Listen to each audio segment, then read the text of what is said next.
So, you're looking at a printout of a RACI chart. It's a bit hard to decipher, and actually, it's a bit dusty. But that doesn't strike you as particularly odd for a RACI chart. But then you look a little more closely at the date.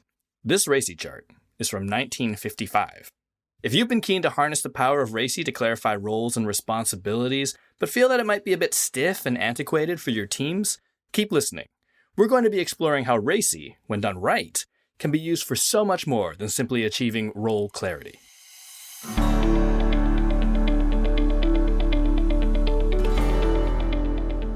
Hey folks, thanks for tuning in. My name is Galen Low with the Digital Project Manager. We are a community of digital professionals on a mission to help each other get skilled, get confident, and get connected so that we can amplify the value of project management in a digital world. If you want to hear more about that, head over to thedigitalprojectmanager.com. Okay, today we're going to be talking about roles and responsibilities and whether a good old RACI chart is still an effective way to achieve clarity on who does what within your team and across your organization. With me today is Cassie Solomon, an organizational change and digital transformation leader and author of Leading Successful Change, 8 Keys to Making Change Work, a book that has been published by Wharton twice, once in 2013 and then revised in 2020. Hello, Cassie. Thanks for joining me today. Hey, Galen. Thank you so much for having me. Cassie and I have been nerding out in the green room and prepping for this session about RACI, about roles and responsibilities, and about change. And I know we can go on and on and on, and we've been having great conversations. So this may become a series. But today we really wanted to just dig into RACI, dig into roles and responsibilities. It's been a big topic lately for every team, every organization. It's been a nut that very few people have been able to crack successfully, but I'm going to get all of Cassie's secrets out in the open today. But Cassie, first of all, I wondered, maybe, could you tell us a bit about your background and the journey that's led you to creating your practice as an organizational change consultant? Sure. Thanks, Galen. I have an MBA from Wharton in operations, which makes me an even bigger nerd. But when I graduated, I went to work for a consulting firm that did organizational change. And you wouldn't think that those things are quite so tightly knit, but they really are, because if you're going to try to change an operation, you have to understand something about people. And it really was that firm that taught me RACI initially. My mentor, Tom Gilmore, taught it to me, and then we taught it together at Wharton a long time ago and occasionally still do. So that's where I got kind of started with that. I've been out on my own since 2007. So my little business just celebrated its 15th anniversary this fall. Yay. Yes, I think there's some great statistics that most businesses don't make it past 5 years. So I've done that 3 times. Yay. Nice. Very cool. And I mean, you mentioned RACI, and we've been nerding out, but I wonder if you could just share, why is RACI such a passion for you? So I think there are 2 reasons. Back in the day, when I learned it at my consulting firm, we would often be called in to work with teams that were experiencing conflict or project teams that were stuck. And that's the first thing we would often do with those teams is say, well, let's clean up the roles and see what's left. And sometimes cleaning up the roles would be all that team actually needed. It would spring back to life, and people would go on much more happily, much less conflict, much more productivity. And I was like, wow, this thing is just amazing. I really love this tool. And it doesn't take care of all of the personality conflicts that exist on our project teams. But even if it takes care of 70% of them, that's a pretty good number. And that was when I initially fell for it. But then in the last 5 years, I've been really fascinated by digital transformation. I've been studying technology. I've been nerding out on the 4th Industrial Revolution. And some of those changes are being felt in our businesses when people say, we have to go faster. We have to innovate faster. We have to get products to market faster. And RACI is really helpful at cutting out the waste in the system in a different way than, say, Lean Six Sigma is cutting out the waste. Mm-hmm. So I think it's kind of having a moment. And as we were talking before we started the podcast, Venerable McKinsey has just gotten interested in this kind of tool because they did a study in 2017 that showed that 80% of organizations are not happy with their decision-making process, and they think it's broken. So I'll say more about the McKinsey blog in a minute, and we can put it in the show notes if you guys want to take a look at their new RACI tool, which they call DARE, which I will controversially say I don't think is any good. Spoiler alert, there's going to be a fist fight later. Later in the series, I'll trash McKinsey a little more. But I think that our original tool, RACI, which we'll be talking about, really relevant, vital, powerful tool. I love this notion of like RACI as a tool to alleviate conflict, and how much conflict in collaboration environment is the stuff that you want to, trim the fat on and get rid of and find efficiency in. Yes, it's roles and responsibilities, but it's also just getting rid of that waste that is conflict. And so much conflict is centered around, maybe pointing fingers about who's doing what, or just spending time being confused and then fighting about it. But we will definitely dig into that. So can I just say there's a role confusion quiz that we often use in our workshops, and I'm going to put it in the show notes. And before we even teach the tool, we kind of put up this list of symptoms, and we ask people, now that it's virtual, if this is a symptom that you're experiencing on your teams, put this in the chat. And it's only 10 symptoms, but it's duplication of effort, or being reactive instead of proactive, or as you said, finger pointing. We're starting to get into like a we-they dynamic on the team, or lack of action. People feel like they don't know how to take initiative. And the reason that we put that list of sorrows up in front of people is to say, on no day ever will you come to work, unless you're highly trained, and say, that is a RACI problem. But you will see these other symptoms, and they're pretty common. So, we kind of ask people, are you having any of this going on? And they're like, oh my God, number 5, number 7, number 11, number 2, all over the place, number 2. And we say, okay, those are RACI problems. Those are role confusion, and that's the enemy. Like the guy across the table or in the Zoom, that's not the enemy. This role confusion stuff is the enemy, and it's really helpful to learn how to recognize it. I love that you have a diagnostic. That's great. I'm taking something for granted here because you and I have been nerding out, but some folks might not be totally familiar with RACI. So I thought maybe just a level set for our listeners. Can you give us like the very quick 101 on RACI and what it is? I can do that. I was cleaning out my basement. I found my original research on the tool. So good news is I'm not going to tell you all of it, but it was founded around 1955. So we've been teasing that, like, don't use your grandmother's RACI, because in 1955, like, we were all listening to music on our phonographs and stuff. But tool itself is very simple, and it's an acronym. The R stands for responsible. I'm going to teach you Cassie's version of this right now. The R stands for delivering a piece of work. If you have an R, you're doing work. We call it like the worker bee role. The A stands for accountable or authorize, and that role is the decision-making role. That's the role with authority. That's a great way to remember what does the A stand for. It stands for authority. And if you have the A, then you are the boss. Like, you are making the decisions. You are overseeing people's work. You are saying, Cassie, I don't like that memo the way it is. Go back and redo it. That's the A. The C stands for consult. This really is the stakeholder management part of the tool. Because you can think about, who's going to be affected by this project? Who has expertise to contribute?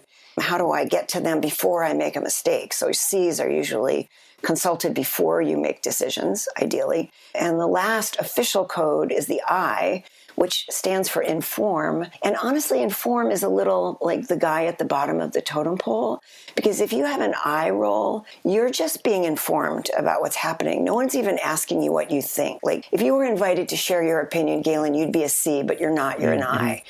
And it's still a very important role, because if you think about, like, how do we do a communications plan? Who needs to know this stuff so that they can move forward and do their job? Those are all the I's in the system, and that's important. And then we add a fifth code, which is really just a variation. We do R prime. And that's if you have more than one person working on something, you would have like more than one R. It's a really good practice to designate one of those multiple R's as the R prime. And that person is responsible for understanding what all the R's are doing, kind of like orchestrating what all the R's are doing. So if you're the sponsor of a project, or you want to know, like, what's happening with that design, you know who to go to. And the R prime can also be doing some work, or they can just be keeping track of all the work that other people are doing. So that's it. 5 codes, you're done.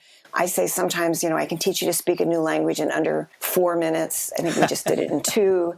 And it has such universality. A lot of global companies love it because it's much simpler than trying to express all this stuff in a second language. I really like the spin you put on it. I know a lot of folks who are familiar with it know A as accountable, and then just that word accountable is somewhat problematic. I think everyone kind of has a different interpretation on it. Authorized is a much clearer definition for me as you're saying that. And then R prime for sure, because, we've seen all of the RACI matrices that, have a lot of A plus R and then many R's and then maybe too many R's. R prime is a nice one to have.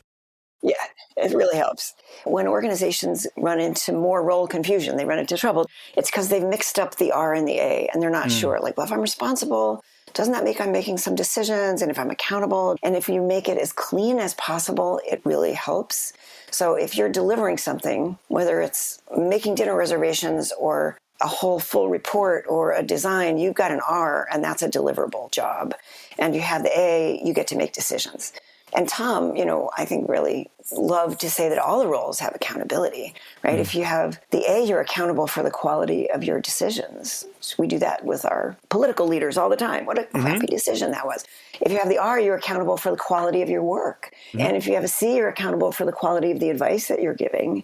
An I is a stretch, but you have to read your email and know what people are telling you, right? You're accountable for your listening and your learning about what's happening. No, I love that. Like, not being the A doesn't wash your hands of being accountable for yourself. I would say it depends on what are you lying in bed at night worrying about, right? If you're worrying that I'm never going to get it all done, those are R worries. If you're worried that I hired the wrong person or, I just turned in a report that was wrong, that's an A worry. That's why I love being the I sometimes on those initiatives that I don't want to be involved in. The I's are sleeping soundly, Galen. They are not awake in the middle of the night. Also, the C's are usually sleeping soundly, which we'll talk more about because they are less involved. Absolutely. Let's dig into when might someone use RACI? So I want to be a little bit contrarian because I had to first think about this for a client who was a high-growth startup company, and they were like, RACI seems so bureaucratic. Do we have to use it all the time? Come back to us, Cassie, with a slide that tells us when not to use RACI. And I was like, I can do that. I can do it. And then it ended up being the slide that answered both sides of the question. So the first condition is, are you doing something novel for the first time, or are you doing repeatable work, right? If you're accounts payable and you have figured out how to be accounts payable and you're going to do it the same way month after month, why would you bother? Like, you worked out your roles. If you're all in the same place, and we'll talk about this with Agile, if you're co-located and you can just walk into the other guy's office and say, hey, are you doing that or am I doing that? The co-location thing really helps people work through roles. But gosh, that's a kind of a luxury these days, right? So many people are hybrid. We also said if you all have the same background, if you're all engineers, or you're all from sales, or you're all physicians, you speak the same language of identity. That helps people sort out themselves. If you speak the same primary language. So we said earlier, global teams love RACI because if we're all working in English and we think it's fine, it's not as fine as you think it is when it comes to talking about this role stuff. And RACI gives you a nice shorthand that you can get everybody to understand. So anyway, I ran through this list, and by the end of it, they said we almost never have any of that. So I guess that means we kind of need to use RACI. Right. The one time that I kind of highlight for people is if you're starting a major project and you're working with people that you're not super familiar with, that's an awesome time to get the roles clear. Because halfway through a project, when you're already confused and maybe angry at each other and things aren't going well, it still works, but it's way more fun to do it in the beginning. That's fair. I love the sort of the universality of it as well. And the fact that, you're right. There are more hybrid teams who are not co-located, come from different backgrounds, who have different specialties. And actually, if nothing else, we were talking about McKinsey earlier. If nothing else, there is a resurgence of interest in RACI now because of some of those characteristics and circumstances that you had mentioned about if you got these things, you might not need RACI. But guess what? Not many folks have that luxury anymore. Well, we also talk about it, slight rabbit hole, but if you're onboarding a new team member, people will enter with caution if they're smart, and they'll figure out who knows what and where the decisions are, but it might take them a while. And, they're not going to come in, jumping in with both feet usually. If you RACI them into a new team, like, oh, I get it.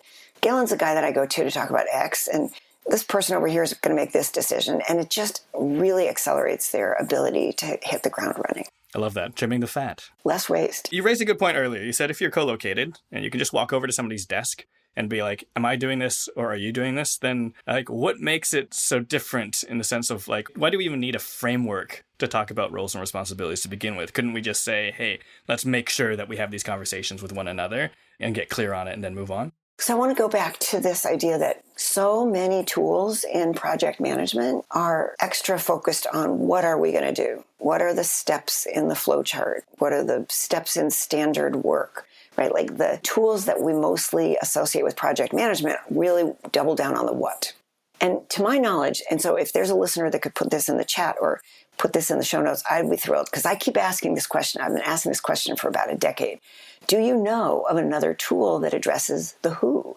Other than RACI, it kind of stands alone as the one that addresses the who. And I think it's more important than ever, Galen, because we're doing more cross-functional work. And there's a lot of reasons for why we do more cross-functional work. But I think that's why this 2017 McKinsey study showed that 80% of organizations are dissatisfied with their decision-making. Because once you walk into what we call the horizontal landscape, you're not inside your own silo. I know who to go ask about decisions. I just go to the boss. As soon as you're working cross-functionally, all that clarity breaks down and everybody thinks they're the boss or nobody thinks they're the boss. And so that, combined with all this digital transformation that we're going through, really makes the ability to talk about role very, very important in today's workplace. I love that horizontal visual metaphor. It just makes so much sense in terms of how teams are now cross-cutting and how it can get really, really blurry. I know that for some of our listeners and some folks in my community, all fine and good. Yes, definitely the who. That needs to be talked about. But the actual sort of RACI, as you mentioned, some people will just have, they'll be pushing back, being like, okay, well, this is a bit too formal. Like having a RACI matrix is actually pretty useless. And as somebody who's coming at it from and having your own flavor of RACI, do you think that their stance is valid, or is it maybe just people doing it wrong somehow? So I love that question. I once had a client say, doing a RACI matrix is like watching paint dry, and I would rather die. I was like, you are a true RACI hater, and I love you because I'm going to reform you. You're my challenge. I hear all the RACI haters that there could ever be. I do think there are better ways to use RACI and worse ways to use RACI. And you said formal, and I love that. And I just want to come back on that and say, we often say, look, just start out using RACI as a language. You don't even have to do the full matrix with the activities and the stakeholders and the filling in the codes. Just start using it back and forth with each other. You know, Galen, do I have the R for that or do you have the R for that? And oh, by the way, have we figured out who the A is for this thing or how many A's we have for this thing? And that's in conversation. That's in the moment with each other. I did it on my tiny team this week. I said, no, Katie has the R, Anika is a C, and I'm the A. Got it? Move on. So it doesn't take time if you use it as a language, and it helps you to be nimble and clarify things as you go. So there's the as a language piece, which I think is really important. We already talked about people who get stuck on the difference between R and A and how hard that is to resolve. But I think if you crisp it up and serve it crispy, then it's really successful. And last but not least, RACI is missing something really important, which is really easy to fix, which it doesn't have a deadline. So, you know, my staff member can say, oh, I've got the R for that. Cassie, don't worry about that. I'm handling that. And in their mind, they're like, and I have until the new year. And I'm thinking, phew, I'm going to get that, you know, next Wednesday. But if we haven't had that part of the conversation about how long something takes or deadline, we're still talking past each other. But, you know, a lot of these are done in Excel. So you just have to remember, like, oh, I need that deadline piece that is not baked into the traditional RACI tool. Then I think it actually is pretty perfect. Do you want me to talk about RACI and Agile? Do you have a lot of Agile people? I definitely do. I have a lot of folks who are either trying to figure Agile out or are just strong proponents thereof.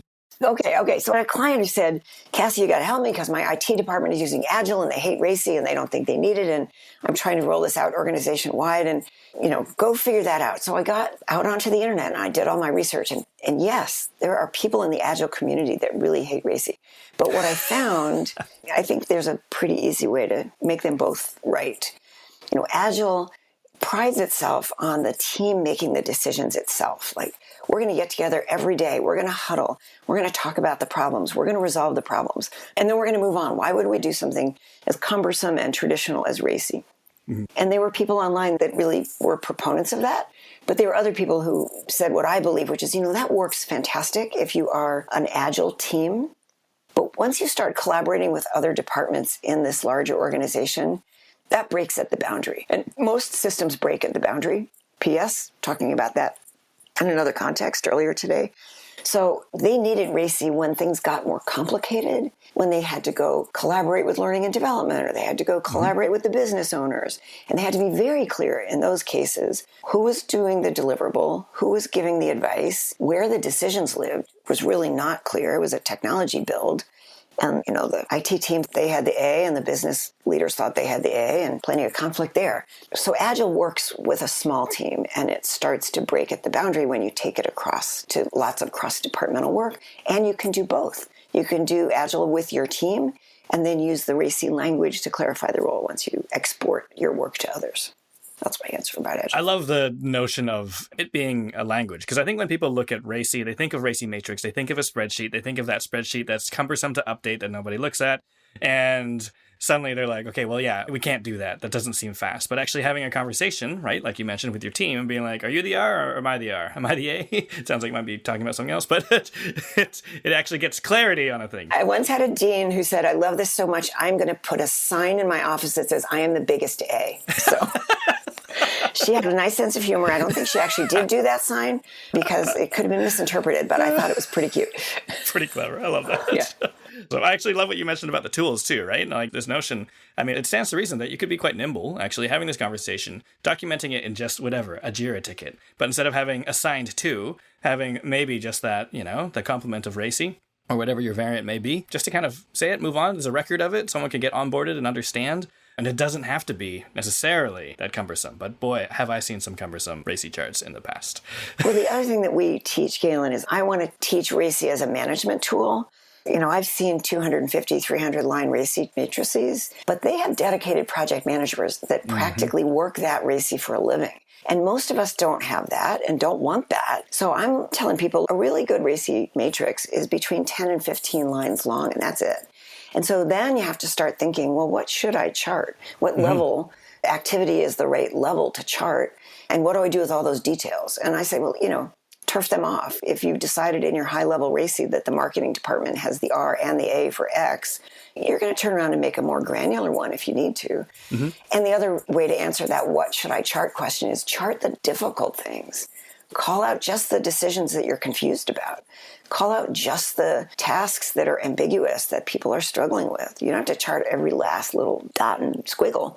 And so keeping them at that simple level really helps. And I also think it really highlights the idea that RACI is a negotiation tool, right? Because who says the RACI is right? Is that just a peer-to-peer negotiation?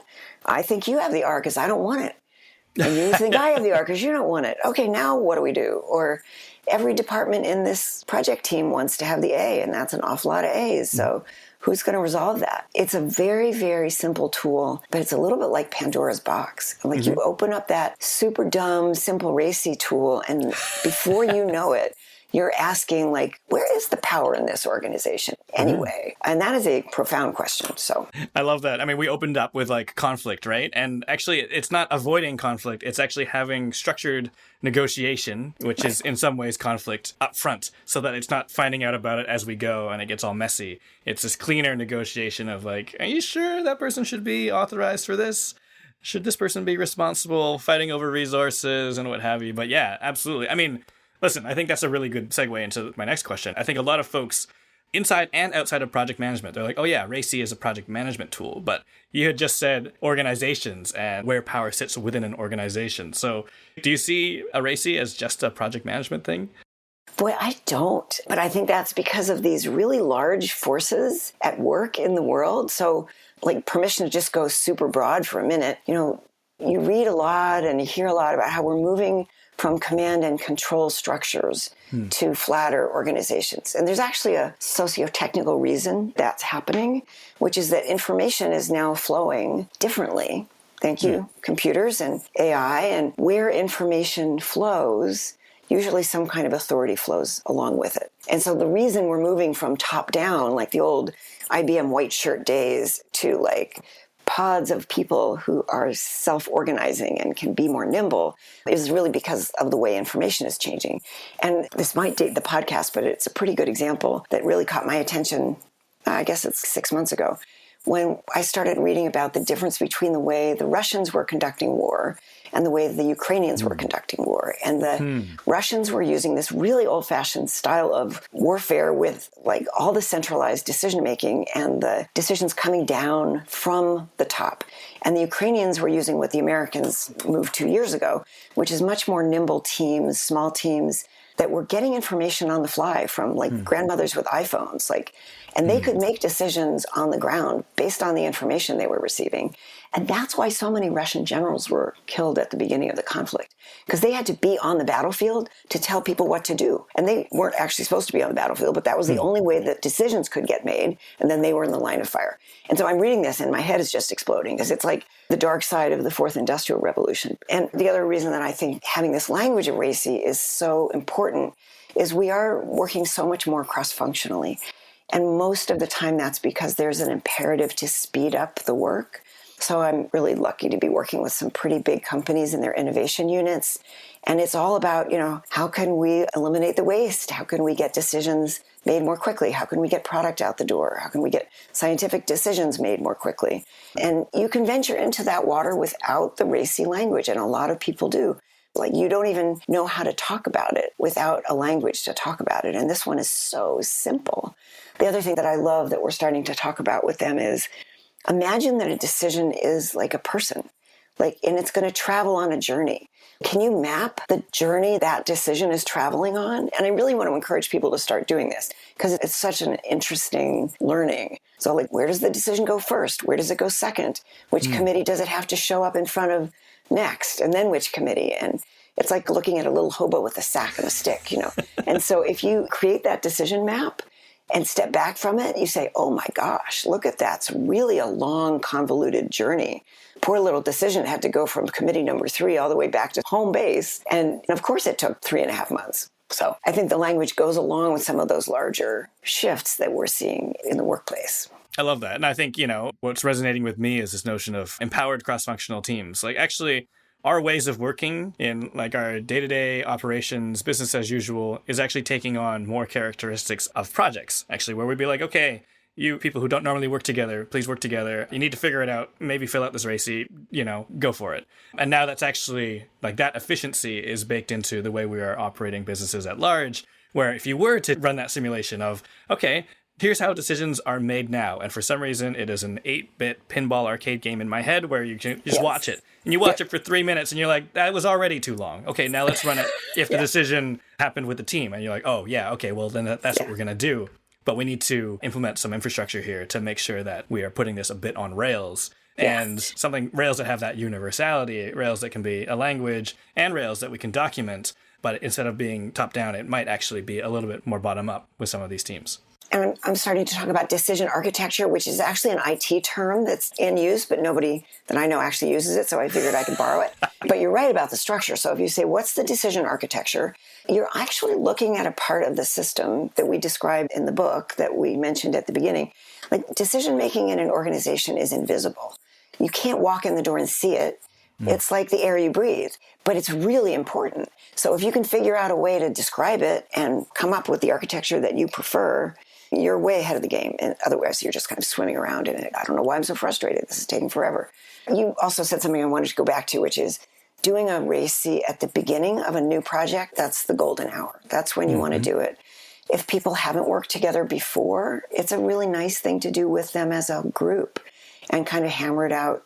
It takes longer to do it with a group. By the end of the process, you've figured out how you're going to work together. A little bonus. And the alternative is the project manager or the sponsor or the client goes into their virtual room and closes their virtual door and comes out and says, this is how you're going to work together, people. This is the RACI.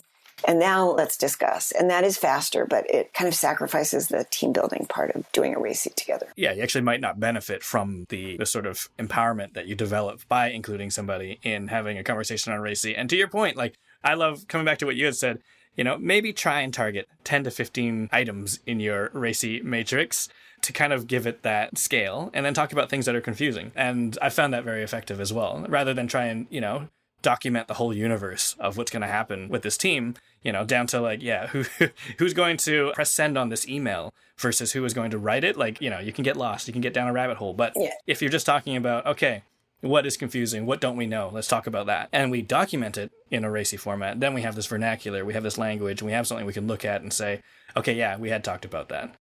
That to say, RACI is very flexible, so it's really different than a job description. Like, you know that line at the end of job descriptions that says other duties as assigned? Like most of us, that's all we do these days, right? And job descriptions, change like the Pleistocene era dinosaurs, like very, very slowly. But RACIs are project-based. So I can have one role on project A. I've got a lot of work to do on that one. On project B, maybe I'm just a consultant and I'm there to share my wisdom and I don't have any work to do at all. So they're nimble in that way. I could be in a different role project to project without having to go back to square one and change my job description. I even love that as a negotiation language. I'm getting a bit off topic here, but, applied outside of a project context. I'm feeling overworked. Okay, I'm going to go talk to my manager. Manager says, well, listen, you're working on the same number of projects that everyone else is. So, sorry, can't help you. And you can be like, but actually, I'm accountable for all of these things in these projects. Yeah. Everyone else is just kind of informed. And then you have a conversation. And that's kind of an interesting... There's actually a version of the Matrix that allows you to diagnose your own job. And it's like, you kind of like think about, here are the different projects I'm on, here are the elements that I'm working on. And that's exactly why we did it, so that you could say, look at all the R's in my column and look at all the R's in Susie's column, like zero. Susie has 0 R's. And I'm like, can we fix this? Can we just move some of these around? It's the other reason I love this language, because it's very, very neutral, right? It's one thing if I go into the hallway and say, that's Susie. She's not pulling her weight. She's kind of a lazy, good for nothing. And that's a hard conversation to have, especially if I'm going to have it with Susie. But my coming in and saying, wow, I got 10 R's and I'd really like you to take some of my R's. Could you do that? Now we're just having a conversation that hasn't hurt anybody's feelings. It's very concrete. We can really sort it out. And she might say, absolutely not, because look at my chart from over here. I have 14 R's. Now you have to both go talk to whoever the boss is, which is on cross-functional teams sometimes pretty hard to figure out. But again, right, not avoiding conflict, just giving some of that negotiation some structure and a shared language. And I'm very fond of that notion. And sure, just like any language, I'm sure there's a way to piss somebody off with a RACI as well. Hey, you have so few R's that you are actually irresponsible. Take that. RACI insults? Well, actually, yeah, we're not probably going to have time to get into it, but there's a whole way of applying RACI to meetings and asking yourself, like, do all of these people really have to be in this meeting? Because if they're all just C's or they're all just I's, like, we could send them home. There's actually an easier way to get their input and an easier way to get the information to them. Now I've just leaned out my team to just the people that have deliverable responsibility and decision-making authority. Now your team has gone from like super blabby, flabby, boring, I don't know why I'm here, to like, let's get through this, people, because we've got stuff to do. And I love your decision-making definition for the authorized or accountable folks, because I see people now, they do decision meetings, right? It's in your invite, whatever, event title, decision meeting, here's the goal, we need to do this. And guess what? That should probably just be all the A's. I love all of these builds and expansions upon RACI. I love this notion of like RACI for meetings. But you said something earlier. You said systems break at the boundaries. And, we were talking about McKinsey and their DARE framework. Where are the limits of RACI, and where is RACI kind of holding us back, and what actually might be broken about it that might need to change? So I think if we go back to this idea of systems breaking at the boundaries, I just want to put it a little bit in the context of your community. If you're an agency, the client is on the other side of the boundary, right? So you can be really clear about your own work flows and really unclear about how decisions are going to get made over in that foggy part of the landscape that's mysterious to you. So when you talk about RACI helping alliances or helping vendor management, now you're talking about, how do I use this language across a really big boundary? Like, I'm working with a different company, or I'm working with a different organization entirely. And like, how can I export some of the clarity that we've started to enjoy, and bring that outside organization into it? So that's a place where, unless they're also into RACI, you have to go kind of underground. They talk about ineffective meeting management, and they talk about poor delegation practices, but there's a whole way to get RACI into your delegation language that's really easy and really practical. So I don't think it breaks there, honestly. You're talking to the RACI lover. Well, I was very encouraged. Last week I was on the phone with a startup in Europe, and they were interested in RACI because they said, we have clients that are like religious about it. They love RACI so much, and we better learn about it. So I think there still are a lot of RACI lovers out there in the world. I mean, isn't it interesting that, in some ways you've described throughout this some different ways to approach RACI, and maybe some ways that people hadn't even thought of yet. At the beginning, I was like, could they be doing something wrong? But even more than that, are they maybe not stretching RACI as far as it can go to achieve clarity? And as a result of that, everyone's unhappy with it because it doesn't seem to be working. 80% of companies are still unhappy with the way that decisions are made. But, maybe it's not necessarily time to throw it out. Maybe it's time to just think bigger about it. Not that anyone's doing it wrong, but maybe we can think bigger about it and how it applies to the way we work, because it's not just a spreadsheet for a little project that we'll start and finish and then be done with, and it seems like a waste of time, but it could actually be a mindset and a language. So I really like that idea.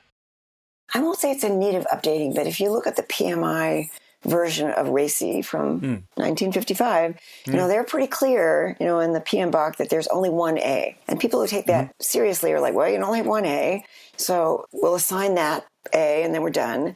But what I find is more realistic is really put down where all the different decisions are made. And that's how you start the negotiation, right? So if it's a cross-functional team and every single one of these department managers think that they have the A, and now you've got a RACI chart that has 4 or 5 A's on it, you're like, that's going to really slow us down. So now we have to use that information and go back and say, somebody has to be demoted. I mean, let's just not mince words. You want to be an A, but in fact, we'd really prefer that you just be a C, because your opinion is incredibly well-informed and valuable, and we need it. But we just can't have everybody in the decision-making seat. So having those multiple A's allows you to have the next part of the conversation where you hopefully slim it down, and that's what speeds you up. So if you get into really complicated organizations like academic medical centers, universities, associations, like the A's, I don't care what the PMI says, there are like 17 A's. You need to turn the flip chart paper sideways to chart this damn thing. And then you can look at it and say, whoa, that's going to take me 9 months, right? That's not okay. So now you go back and say, who's willing to stand down from that A position? And what I often say to people is, you may end up being really unhappy with the outcome of the RACI negotiation because you didn't get the role that you wanted. You had more work and less authority, and that's a bad day. But you're still going to have a better project if the roles are clear than you would if you just wandered around kind of bumping into each other, trying to figure it all out. There's almost this greater good aspect to it, if you can look at it that way and be like, okay, well... It's also like multiple rounds in a game. Like I lost it on this round, but it's a RACI. It's not the rest of my life. Next project, I'll end up in a better role. I love that lens. I love the sort of politics of it. I love the sort of difficult conversations made slightly easier by RACI, but doesn't avoid them. It's not a workaround for having tough conversations. It's a language to have tough conversations. Tough conversations. That's exactly right, Galen. I love that.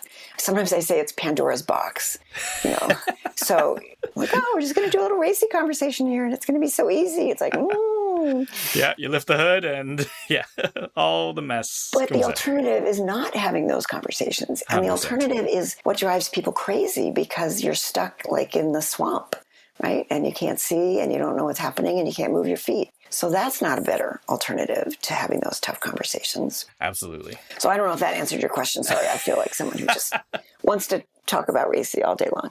Absolutely a great path to head down. I wanted to round it out with something very tactical. We've talked very high level, and I hope we've inspired some of our listeners to think about RACI differently. Maybe thinking bigger about RACI. We've talked about how we can modify it. We've talked about how maybe it's not time for RACI to roll over and die, but it might need to change, and it has its limitations. We need to pair it with decision architecture. We need to understand it and how it impacts broader organizations, not just teams and not just projects. But one thing I wanted to circle back on, just to bring it way back down to planet Earth here, was just the tactics of it. We've been talking about, beginning of a project, great opportunity to do a RACI. We've been talking about Agile and how RACI fits in there and how it doesn't really seem that nimble, but it can be nimble. But the one thing that I think a lot of our listeners are thinking, they're like, I do RACI. I love RACI. It never seems to quite work because I create this RACI chart at the beginning and nobody ever looks at it again. And it's well-intended, and it was probably correct, but as we know, things change. And I think that's where a lot of the Agile folks who aren't really big fans of RACI, I think that's a lot of the times where they're coming from. They're like, why would we create this basically throwaway document?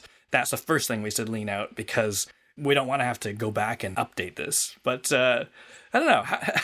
What advice might you have for folks who are using RACI, who want to succeed at RACI, aren't really finding their stride because people really just aren't referring back to it or using it? Yeah, I've seen this. It's like the RACI in the drawer.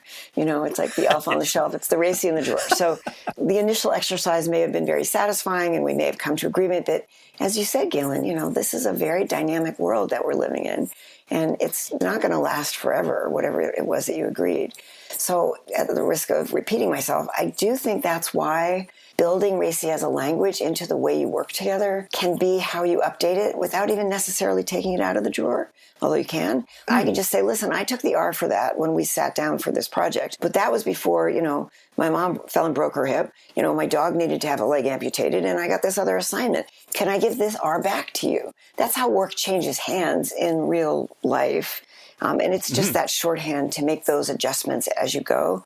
And somebody may decide, especially if there's a project manager may say, oh, I noticed that the RACI chart has changed. I'm going to update it. It doesn't have to be done with the whole group. That might fall to the PM, or it may just be something that we've figured out together. The other thing that I tell people is the beautiful thing about using RACI with your meetings is I guarantee you most people will go to meetings. So you can't forget to use the language if it's every time you walk in the door for a meeting. It's like, oh yeah, that RACI thing, because it's on the agenda, or it's right. How we track our follow-up steps, or it's, oh, I get it. Dr. Lee is here because he's a C and we asked him to attend today just to tell us something more about like the radiology PAC system, and he doesn't have to come every time. So if you bake it into the recipe of your meetings, you won't forget it and it won't go into the drawer. I love that. I imagine that's very refreshing for people to hear. Project managers, especially, right? We love our documentation. We want it to be neat and tidy, but so much of our role in what we do and what our teams are doing doesn't get documented. We have an agreement usually at the beginning when we know the least about a project. Right. And, in some cases, there are things that we definitely want to keep up to date, especially in a client services relationship. We want to cover our bases, but not everything needs to be updated. And no, you don't need 4, project coordinators updating your RACI at all times as these conversations are happening, as long as it's understood by the team and there's still clarity. I imagine that's quite freeing. It's freeing for me. It's like the double D, right? Deliverables and deadline.